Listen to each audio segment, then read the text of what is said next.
It is Ryan here, and I have a question for you. What do you do when you win?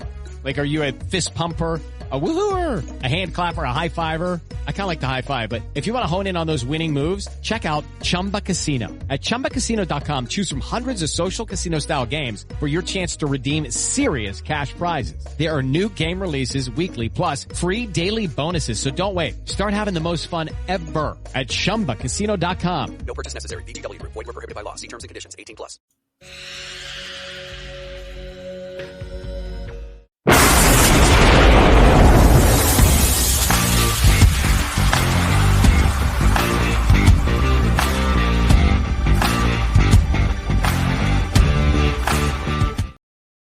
Welcome to the Fantasy Forecast with Grindberg and bigz. He is Grindberg. I am bigz.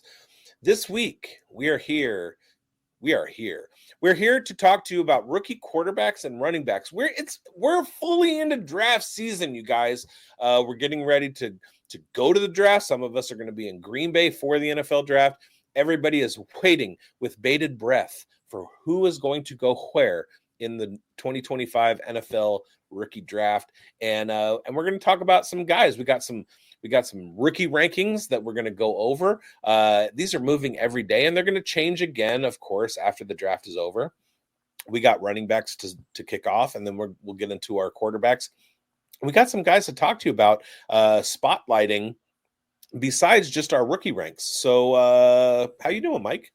I'm doing good, man. It's a pretty crucial part of the offseason here because the draft is so close, like you mentioned, bigz, and a lot of changing parts you also mentioned. And like we said, these rankings are kind of fluid at this stage, and they're going to change after the draft. And we're going to actually kind of revisit them after the draft and kind of see how we did and see how these rankings will change again. And they'll be a little bit more firm, set in stone once these, landing spots happen. So I'm excited to kind of break this down. And we're each going to give you guys a sleeper at the end of the show that we're going to peg as somebody that's going to rise up draft boards and people are going to have their eyes on after they get drafted in this draft. So stay tuned for that piece. Now, bigz, I think you mentioned starting off with the running backs. So if we wanted to get going on no.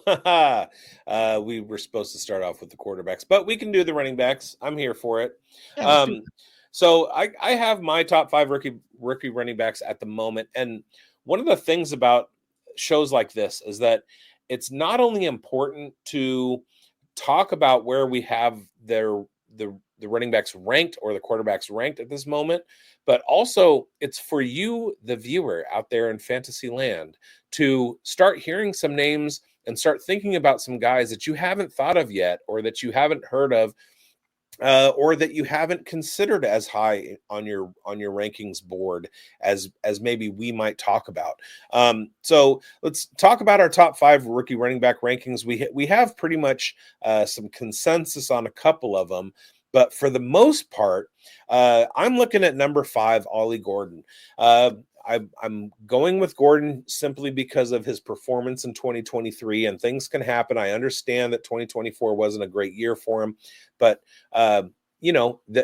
things like that happen. And so what he falls into is the category of post-hype sleeper, which means that everybody was all over him in 2023. Ollie Gordon, he's so good. And then people stopped talking about him because other people started steaming up draft boards and rookie and rankings boards. And so Ollie Gordon is kind of the forgotten guy, but he still hits a bunch of those thresholds that we want to see as far as size, RAS, things like that. My number 4 is Quinshon Judkins. I really like Quinshon Judkins, and I have him over his Ohio State counterpart. And the reason specifically is because I think he's going to be more durable in the NFL than Mike may think he is. My number 3 is Kaleb Johnson. Now, Kaleb Johnson is an interesting story because he came out and he ran a 4.57, 4.58 40 at the combine, and everybody is kind of down on that. But the thing is, when you go back to the tape, you look at Kaleb Johnson running, and he does really well inside, even though he doesn't have that speed that we're looking for in the 40, but he also has a whole bunch of breakout runs. He had an incredible year with a ton of yards for Iowa. And here's the thing about Kaleb Johnson. In 2024, well, let me go ahead and get to that in my spotlight. I'll talk more about Kaleb Johnson in a minute. Spoiler alert. My number 2 is Omarion Hampton. Everybody pretty much has Omarion Hampton at number 2, except for somebody else that will go nameless. And then my number 1 is Ashton Jeanty. Jeanty kind of like jumps off the board analytically. And as much as I don't want him to be the number 1 because he is consensus and I tend to fight with consensus, analytically, it just looks like he is the dude to go after at the number 1 spot. And so he is my default number 1. He's going to go number 1 off the board. And that draft capital is he's going to be the RB1 this year. That's it. So let's go to Grindberg's rookie running back rankings, and then we'll do our spotlights. Yeah, let's do that. Okay, well, you know what? We're kind of similar. I like a couple of the guys a little bit different in size and, some of their catching abilities, if you will. You got a guy outside of your top 5 that I have pretty high up my board here, and I'll talk about him in my spotlight. I got Kaleb Johnson as my number 5. Obviously, the combine hurt him a little bit. So, he shut down the board. There was talk about him, floating inside the 2 or 3, kind of very similar to where bigz has him. My number 4 is Quinshon Judkins. He tested super well. His relative athletic score went through the roof. So I was looking for that, and I was really happy to see where he developed. I got Omarion Hampton as my number 3. Yes, I know that's probably outside of consensus at this stage, only because I really like TreVeyon Henderson and the upside he brings as far as a pass catching back. And I'm going to talk a little bit more about why I like him and a situation, if it occurs, why he is my number 2. And then Ashton Jeanty, it's the chalk pick here, but he's got all the metrics that is screaming high value, and he's going to be a dynasty asset for years, and he's going to come out of the gate, depending on where he lands, and probably be a top 10 running back out of the gate in redraft leagues in 2025. So bigz, let's get your deep dive take here on Kaleb Johnson and why you're so high on him headed into the draft. Well, I do want to point one thing out real quickly, and that is you have TreVeyon at number 2 because of his receiving ability. I have Omarion Hampton, and I got into a conversation on Twitter. Somebody was pointing out I comped Omarion Hampton to Rachaad White, and somebody tried to push back on me a little bit and kind of state that Rachaad White had more pass catching ability that he showed in college. And so I countered with a couple of guys. Number 1, Josh Jacobs, who never had more than 20 receptions in his career at Alabama, but has had over 50 a couple of times in the NFL. And then Antonio Gibson, who was a wide receiver converted to running back, who has never hit 50 receptions in his career in the NFL. So receiving ability in college, Omarion Hampton has hit the 20 reception threshold, which is what we look for in college production. And as long as they hit that threshold, just because he didn't catch 50 passes or 60 passes in college doesn't mean that he can't. And Josh Jacobs is the perfect example of that. Antonio Gibson is the perfect example of going the other way. Just because they did doesn't mean that they will. So that's the only reason that I kept TreVeyon out of my top 5, because I like the upside of the other guys as far as like workhorse backs, and TreVeyon Henderson, I think, is going to, at least in the beginning, slot more into the third down spell running back, swing back, that kind of thing. That's the only reason. I also know like the type of the archetype of running back that you like typically is the bigger style bruiser, first, Big second boys. down. Yeah, the big boys, right? Like last year, you're really high on Braylon Allen and Audric Estime. And if those guys end up getting into that first down kind of role, they're going to be the bruisers that are going to really, rack up those touchdowns and be reliable in your fantasy lineup. So I can see why you like these kind of guys. And if one of those hits, they're going to have those longevity, 3-4 years there of real high octane kind of touchdown dependent kind of production, and they're going to be very good for you. But for me, I like the pass catching backs, and that's why I'm really high on Trey. So like, talk about Kaleb, man. Oh, I've got a pass catching back for you. Yeah, let me get into the spotlight, and that's Kaleb Johnson. Hit it.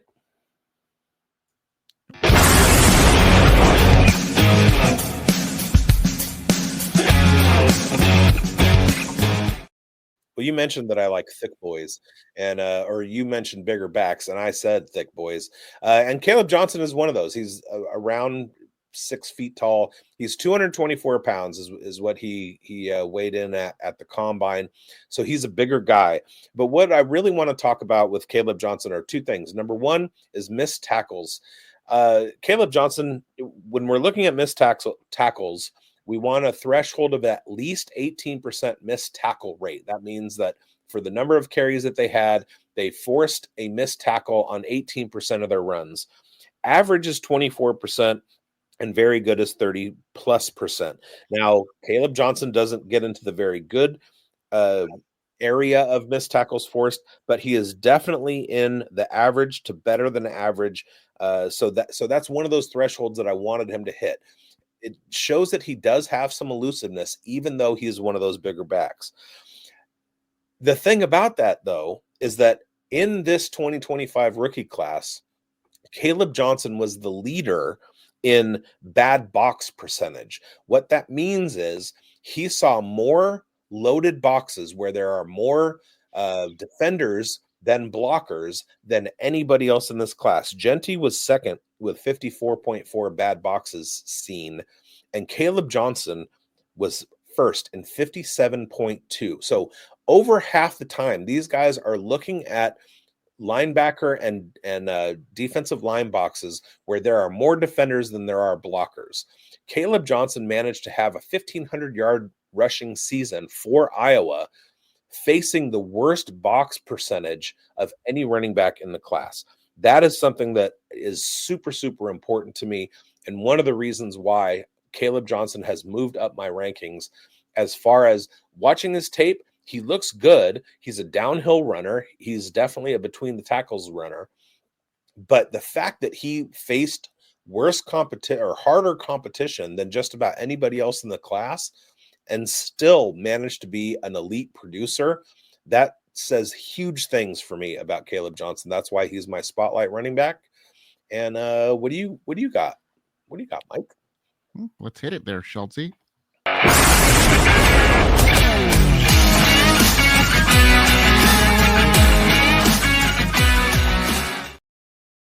Well, I like what you said about Kaleb Johnson there, Biggs, but I'm going to talk about pretty much a back that's almost polar opposite here, size and, what his assets are. But the guy I'm talking about, I mentioned him earlier, is TreVeyon Henderson. And with first-round draft capital, he's got the potential to be a game changer for fantasy managers. He's got such an explosiveness, elite vision, and that pass-catching ability.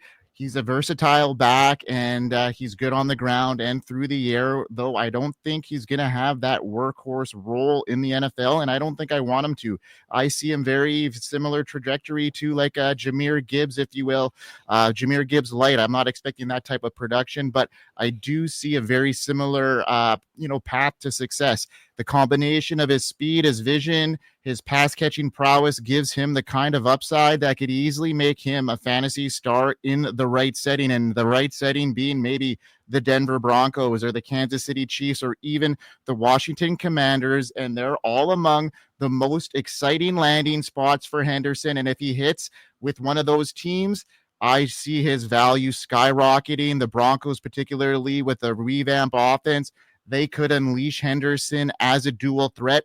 While the Chiefs may not have that in mind for him, but he's a dynamic playmaker. And with Patrick Mahomes in the lineup, that could be great to showcase his explosiveness in space. The Commanders also have a solid offensive line with bringing in Jeremy Tunsil, and, Deebo Samuel's going to take some pressure off of that run game. So I just see if he lands there, his rocket soaring value could just be outstanding here. So looking at Henderson, he's got 0 career fumbles on 667 offensive touches. He's got elite ball security. He averaged 6.4 yards per carry on his final season in college. In 2023, he saw 30 passes, and it just shows that he's got that ability. I like his situation, and if he can get first-round draft capital and land in one of those spots, he's going to catapult these guys in front of him, and that's why he's my number 2, just because also longevity maybe in the league as well. He's not that big kind of guy that's going to take a lot of hits, especially if he's going to be a complimentary back, like kind of a Jahmyr Gibbs who handles 15 to 20 touches. I think that he could have a longer career here, so that's why I like him a lot. Well, let me say a couple things before we bring Schultze on. First is Laramie Baramy, and shout out to the good place, and then I forgot the other one, but yeah. Go ahead, Schultze. Okay, I also have Travion as my number 2. I love this dude. He's an absolute home run hitter. I think his game is made for the modern NFL. The Jahmyr Gibbs stuff is spot on, right? Like just an absolutely explosive package, just like ready. I mean, this dude's ready to take one to the house any moment of time. You talked a little bit, I forgot what phrase you used, Biggs, about Ollie Gordon, but like prospect fatigue, right? Mm-hmm. We have the same vibes going on here. Broke out as a not a rookie, almost a rookie, a freshman, and it's kind of been a little bit of a afterthought. And as crazy as that sounds, he just hasn't had the hype rolling through the rest of his college career. And if it weren't for that one pass he took to the house against Texas, I think we'd be talking about him even less, which is crazy. Grindberg, you mentioned the fumbles. Actually, it's one fumble, which is still crazy. And it was like week 3 of his freshman season. So like, that was the thing I was going to bring up. Mike, you know that you just broadcaster jinxed him, and just like Dylan Albee, he's going to fumble on his first career carry. There it is. Oh, no, can't have that. Another thing, he's probably the best pass blocking back in the class. He's going to force his way on the field. I don't care about landing spot. I'm going to be honest. I think the talent here is undeniable. Now, you mentioned the Chiefs. I don't want that because I don't want another Clyde Edwards-Helaire situation where everyone's flocking to my guy, right? No, I want my guy. I don't want the hype to go that strong. But the last thing I got here for him, man, I see some Breece Hall out of this guy. The way he just explodes out of the backfield, just takes it to the house. That pass against Texas I just mentioned, like Breece had that game against the Broncos where he took a couple pitches like outside and just you see the space and he's just gone, man. And I see the same stuff out of Travion. Like I said, I think the talent's undeniable. I don't really care where he goes. He's going to force his way on the field. This dude is every piece of awesomeness you want from him. Sweet, man. Thanks for, backing me up there, Schultze.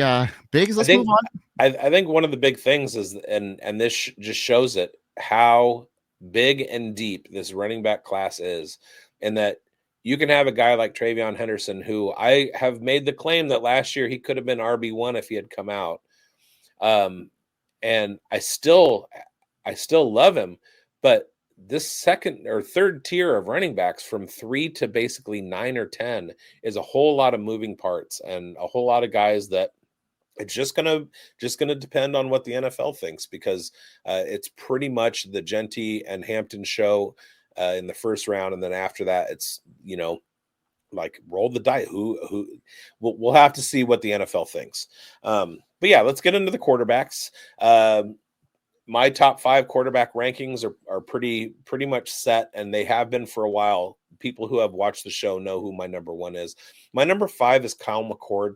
One of the things that I think that we undervalue at the quarterback position is college production. And Kyle McCord had the most attempts, completions, and yards of any quarterback in the 2024 class. I think that goes a long way in the NFL, and I think he's got better draft capital than the people who are the film watchers are going to give him credit for. He doesn't look great. He makes a lot of bad decisions, but you can't argue with the production. I think that's going to turn on a lot of NFL teams. My number 4 is Will Howard. Will Howard, national championship winner. The guy kind of bounced around a little bit, found his place in an NFL style offense at Ohio State, And I feel like he's going to take a couple years before he's a starter in the NFL, but most of the guys here, that can be said about. Number 3 is Shedeur Sanders. The only reason I have Sanders at 3 is that he's going to get the draft capital, but I'm still not convinced that he does anything in the NFL, especially as a rookie. We all saw what Caleb Williams did last year. Sanders was in a very, very limited offense at Colorado. I don't think he's ready for the NFL. And if they start him right away, I think the perfect situation for him is New York. Draft him to the New York Giants and then allow him to, get some Jameis Winston and Russell Wilson verbiage in his ears for a season or two before he finally comes out. My number 2 is Cam Ward. Again, it's a draft capital thing. I think he makes a lot of really bad decisions, but you can't argue with the talent. The Titans are going to take him probably with the first pick, and that kind of draft capital you cannot argue with. He's going to get a shot, and if he breaks out in the least, he's going to be a fantasy value. My number 1 is Jaxson Dart, and I'll get into him a little bit more in the spotlight. But yeah, Jaxson Dart has been my number 1 since I saw him at the Senior Bowl. And I have a lot of high faith in Jaxson Dart. Yeah, I mean, I do too, bigz, as a guy that I also have highly ranked, not quite as high as you, but for me is my number 5. I don't have McCord, but I do like McCord and how you mentioned all his upside there as far as, being a complete quarterback. But I like Jalen Milroe just because of his upside that could be in fantasy football.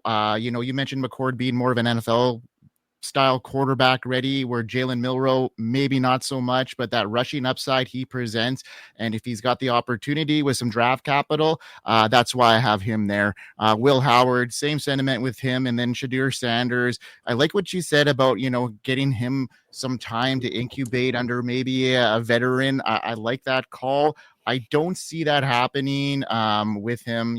Potentially, I hear a lot of rumblings of him going to the Browns, which I don't like that landing spot whatsoever for him, to be honest. I think he's going to struggle, like you mentioned, his first year, and that's why I have him where I do.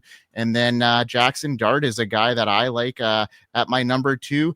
You kind of pushed me towards him, and then I started looking a little bit further into him, bigz, and then I pushed him ahead of Shedeur Sanders, especially if Jaxson Dart can get first round draft capital, bigz. I really like his situation, and it's sounding like he might be coming in at the end of the first, hearing the Steelers being more and more involved with his name. So it'll be interesting to see if he does garner that first round draft capital. If he does, then definitely I think we're ahead of the curve here with where we rank him. And then for me, Cam Ward, he'll be my spotlight. So I'll get a little bit more into him because of all the talk that's going around right now about him being the number 1 overall pick. And you mentioned a couple of things that I'm going to talk about in my spotlight there. So why don't you head up and talk about your Jaxson Dart, my man?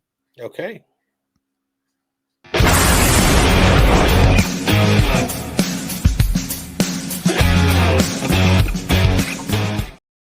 So Jaxson Dart, quarterback out of Ole Miss, came into the Senior Bowl and the Combine, and he has fairly typical size for an NFL quarterback. He's not one of your 6'4" guys, but just under 6'2".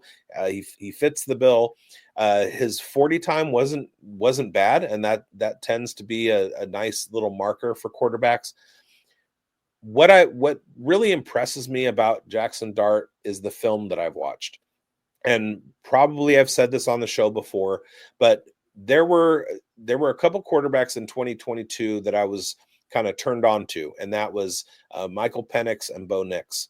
Watched a lot of Pac-12 football, and I studied both of those guys pretty closely, and they both kind of gave me similar vibes in that season.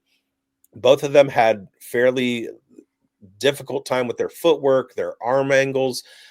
They stared down receivers. They were limited in their options. Like they would go 1-2 and then either run or throw the ball. And then over the course of the 2023 season, I watched more tape and I saw that those guys had fixed some of those problems, which is why when they came out in the draft in 2024, I wasn't high on Bo Nix, but I knew that he had done the work that it was going to take for him to be at least have some modicum of success at the NFL level. Michael Penix, still a work in progress, but we're probably going to see some similar things. With Jaxson Dart, when I really started getting into the film, I saw a lot of problems in his 2022 film.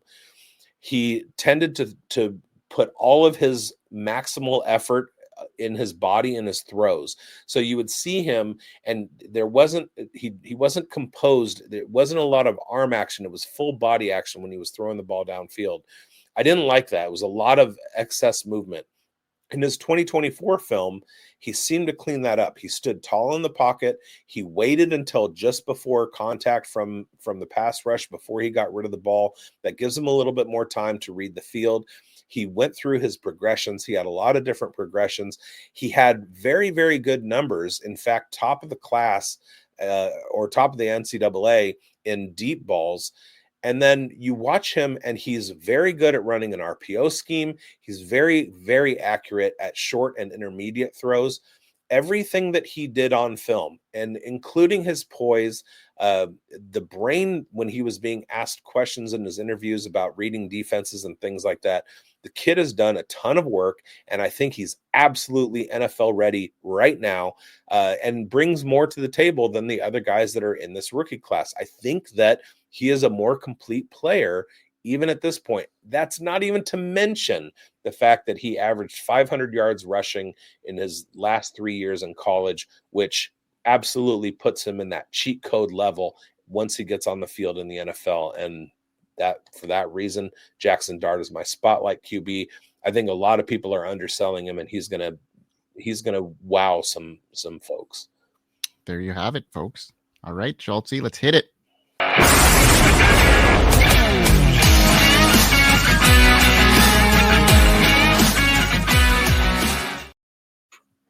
So for me, we're just about a month away from the draft, like we mentioned, and Cam Ward, he's now emerged as pretty much the clear-cut favorite as the number 1 overall pick, and he's going to probably go to the Titans unless a deal happens.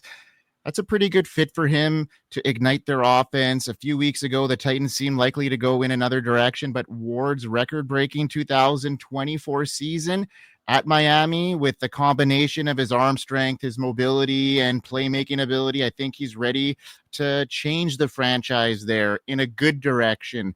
The addition for the Titans would be a great quarterback spot. I think, it's almost like set in stone now. Unless something really surprising happens there, I think this is a good situation for him to fit into Brian Callahan's scheme. It's designed, to push the ball downfield, and we know that Ward's arm strength and his deep ball accuracy is there. So I think he could thrive in the Titans offense and become a legitimate long-term solution at the quarterback position.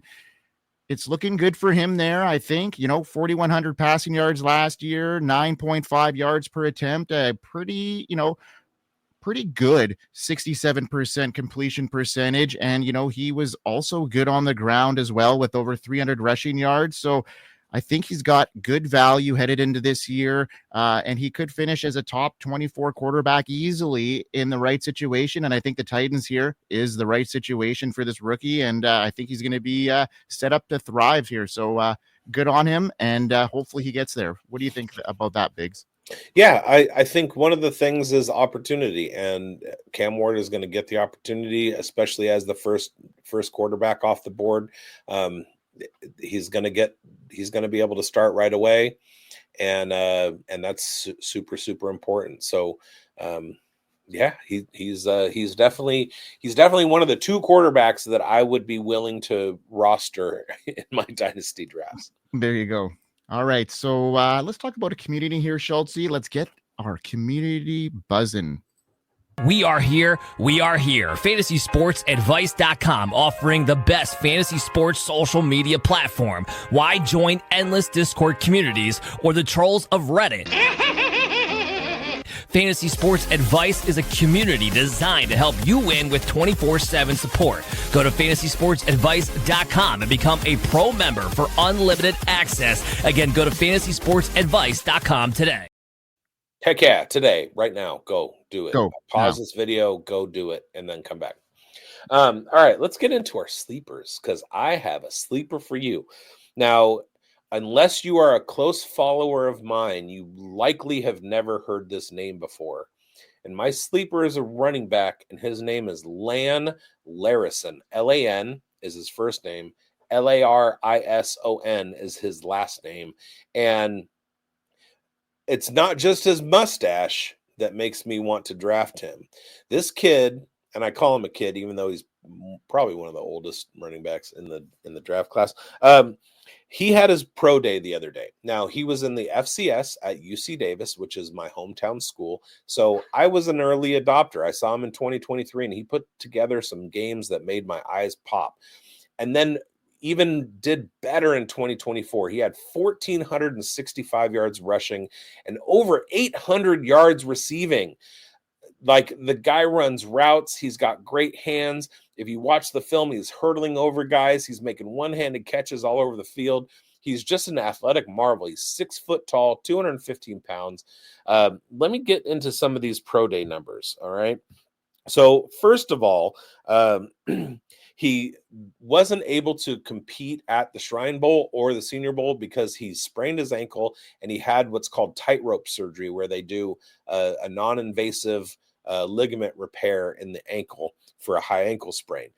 So he did that in the FCS playoffs and still was able to come back on March 31st for his pro day and run a 4.46 40.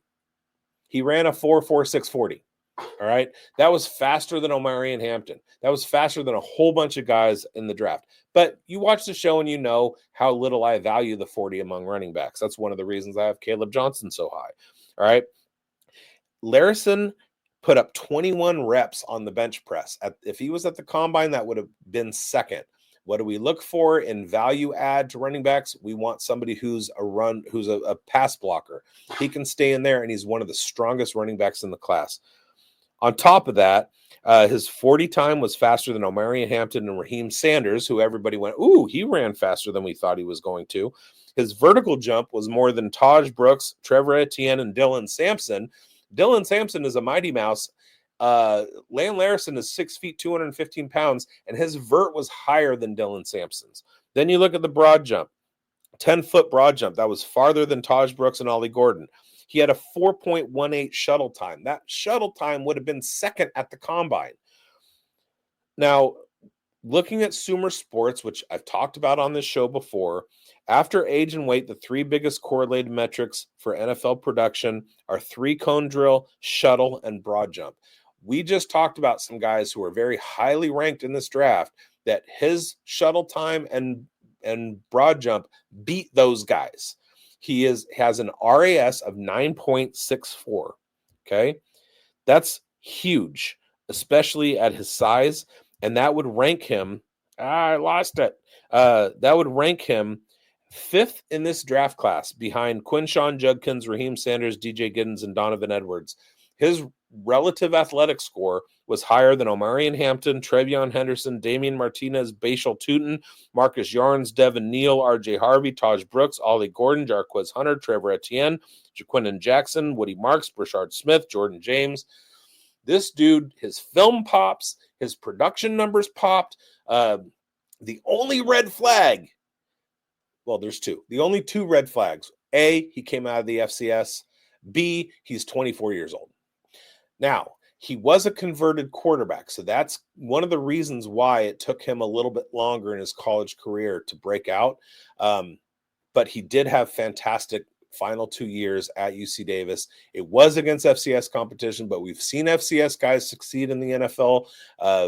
Austin Eckler is kind of the brand name of FCS running backs that have succeeded. And guess what? Austin Eckler did well. He caught the ball. Everything that you need Larison to do on the field, he's going to be able to do. He can return kicks. He can catch passes. He can block and pass protection. He's super strong. He's super athletic. He's fast. Like, you watch the guy's tape, he breaks away. And like I said, hurdling over guys, making one-handed catches.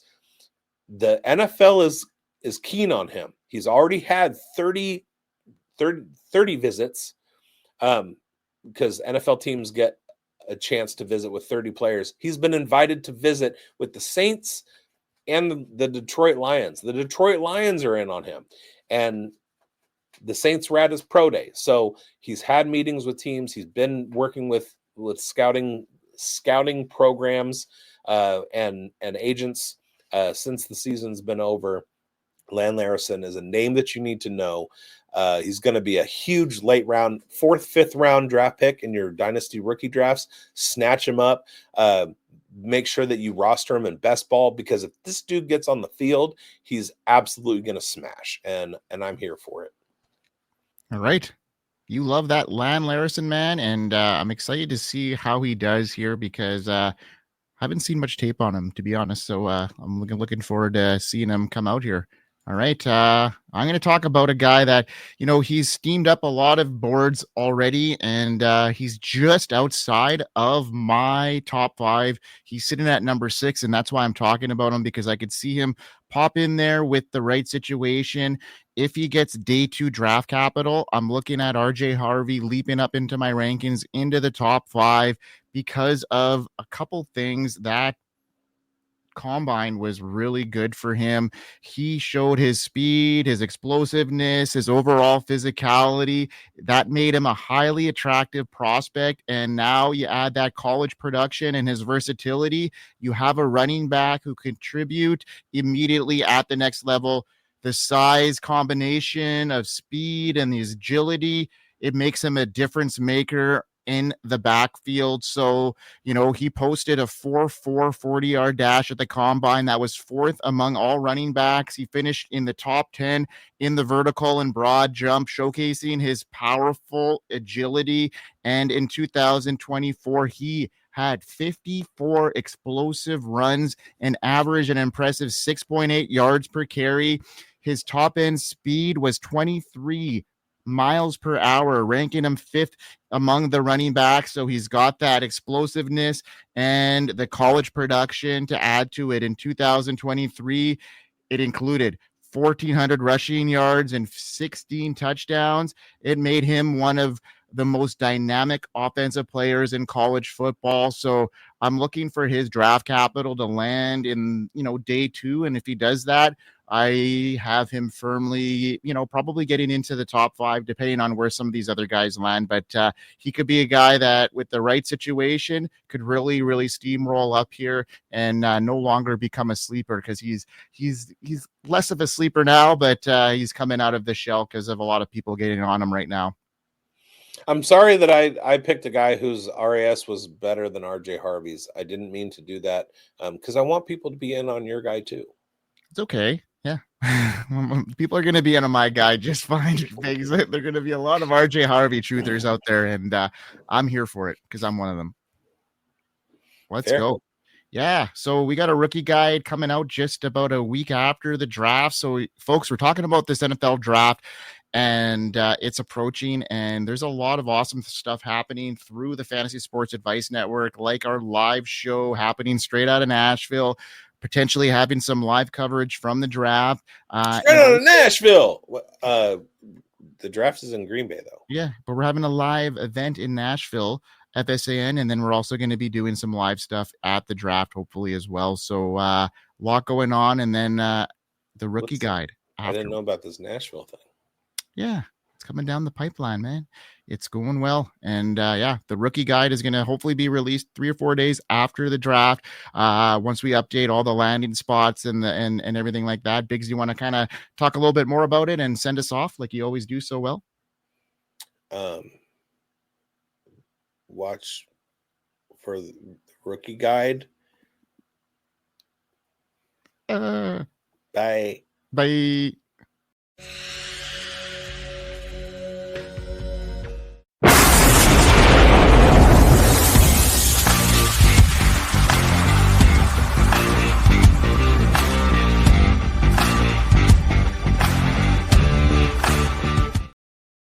Step into the world of power, loyalty, and luck. I'm gonna make him an offer he can't refuse. With family, cannolis, and spins mean everything. Now, you wanna get mixed up in the family business. Introducing The Godfather at ChumbaCasino.com. Test your luck in the shadowy world of The Godfather slot. Someday, I will call upon you to do a service for me. Play The Godfather now at ChumbaCasino.com. Welcome to the family.